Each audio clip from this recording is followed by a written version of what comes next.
Sometimes we actually need time away from the city, away from the busy life, away from everything that is familiar to us. And we must venture out into some wilderness or some nature. And if you ask me, my favorite place to meditate and to be in nature is to be near or around the ocean. The ocean to me is somewhere where the earth meets the sea and the sea meets the sky.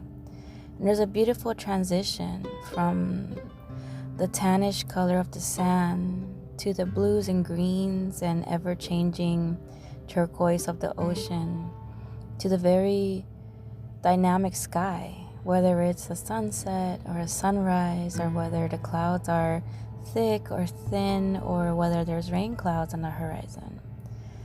For me, just listening to the waves is extremely therapeutic, and I absolutely love it. And when I'm there, I feel so close to God.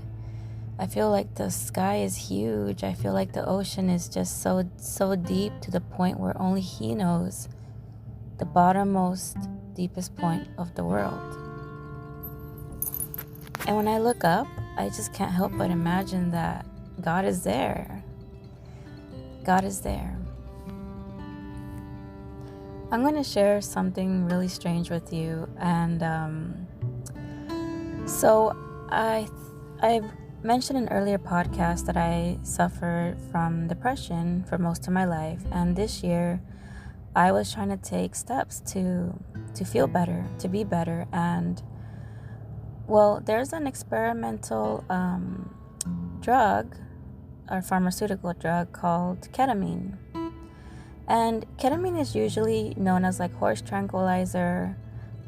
It's usually known as something that's used for just putting people kind of into a deep sleep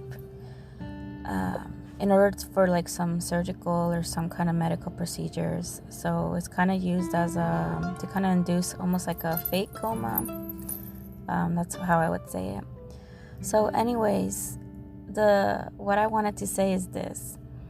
So I tried 3 of the ketamine infusions. They're called infusions because they don't put you into a deep sleep. However, they do put you into a strange state that you're between reality and then in another kind of like it almost felt like an out-of-body experience. And I'm going to tell you that the treatments were 6 treatments, but I didn't finish them because I had a strange feeling about them. And the 3rd infusion went really bad. I had a really bad revelation, but I'll have to talk about that some other time.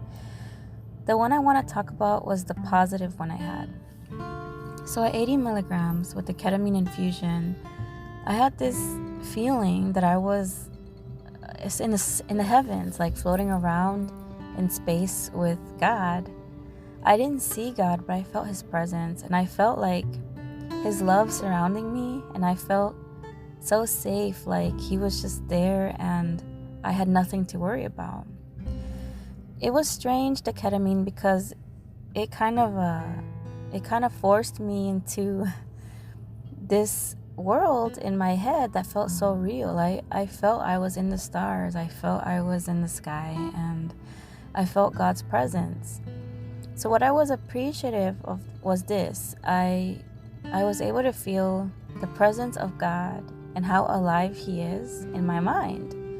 And it was completely augmented. And even though my reality was augmented and deepened, I actually felt my love for God was strengthened. It's kind of a strange thing to say, but it's the truth.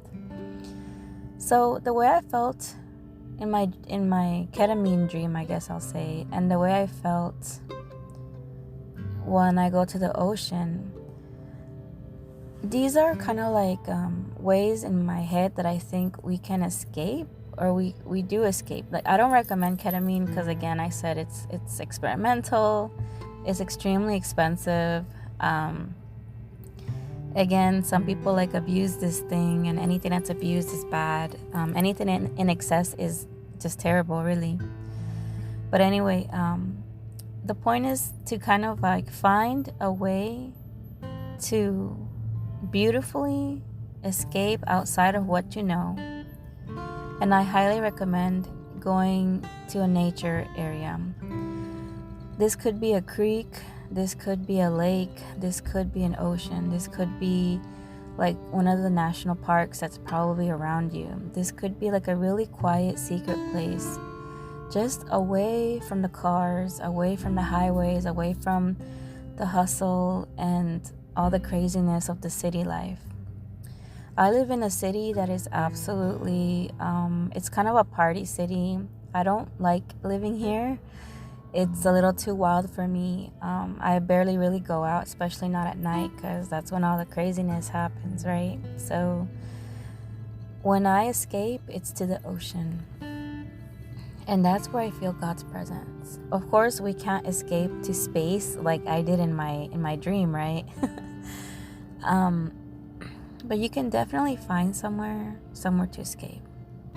Mark 1:35 says, "And rising very early in the morning, while it was still dark, he departed and went out to a desolate place, and there he prayed." So even Jesus found a quiet place away from everybody. And this is even before like cars and highways and technology. He just wanted to find a place to be alone with God and pray. He prayed in his own way. He prayed in private. So I challenge you to find or just make time. Like, don't even find time, because sometimes we can't find it. We got to make it. We got to force the time to be in complete solitude with God. Just find a park. Find something beautiful that resonates in your soul, okay?